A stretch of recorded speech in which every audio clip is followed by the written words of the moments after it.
Bacaan diambil dari Injil Matius 15 ayat 1 sampai dengan 2 dan ayat 10 sampai dengan 14. Inilah Injil suci menurut Matius.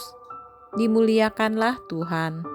Sekali peristiwa, datanglah kepada Yesus beberapa orang Farisi dan ahli Taurat dari Yerusalem. Mereka berkata, "Mengapa murid-muridmu melanggar adat istiadat nenek moyang? Mereka tidak membasuh tangan sebelum makan." Yesus lalu memanggil orang banyak dan berkata kepada mereka, "Dengarkan dan camkanlah. Bukan yang masuk ke dalam mulut yang menajiskan orang, melainkan yang keluar dari mulut, itulah yang menajiskan orang."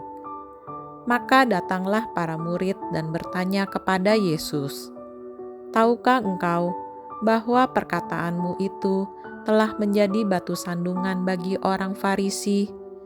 Tetapi Yesus menjawab, "Setiap tanaman yang tidak ditanam oleh Bapa-Ku yang di surga akan dicabut sampai akar-akarnya.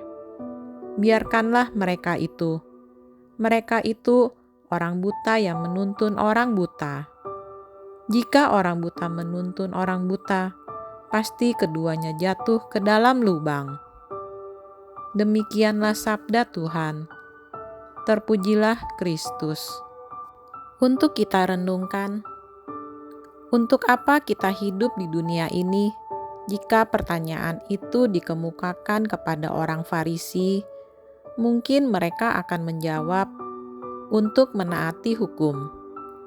Orang Farisi memang sangat ketat menaati hukum Taurat sampai sedetail-detailnya. Mereka berpandangan ketaatan pada hukum Taurat akan menjamin seseorang memperoleh keselamatan dan kebahagiaan kekal. Karena itu, mereka sangat gusar melihat murid-murid Yesus tidak membasuh tangan sebelum makan.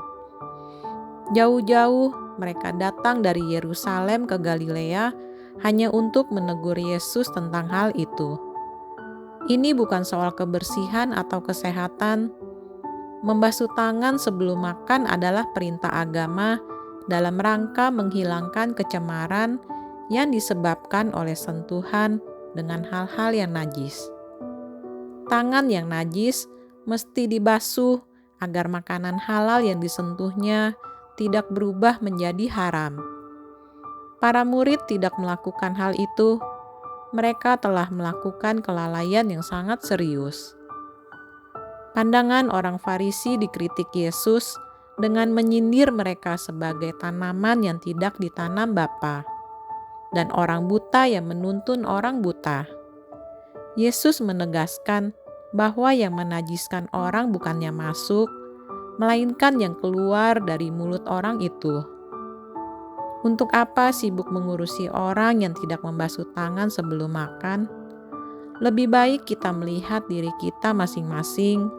Apakah kita masih suka berbuat jahat, bergosip, berdusta, seperti menyakiti dan menjelek-jelekan orang lain?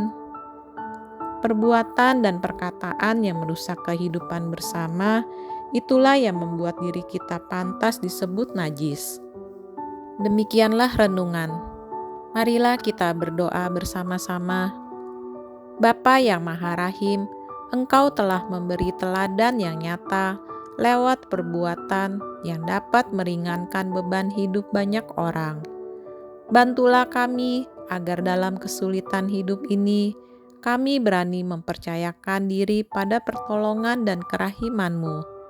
Dengan pengantaraan Kristus Tuhan kami yang hidup dan berkuasa, Allah sepanjang segala masa. Amin. Tuhan Yesus memberkati kita semua.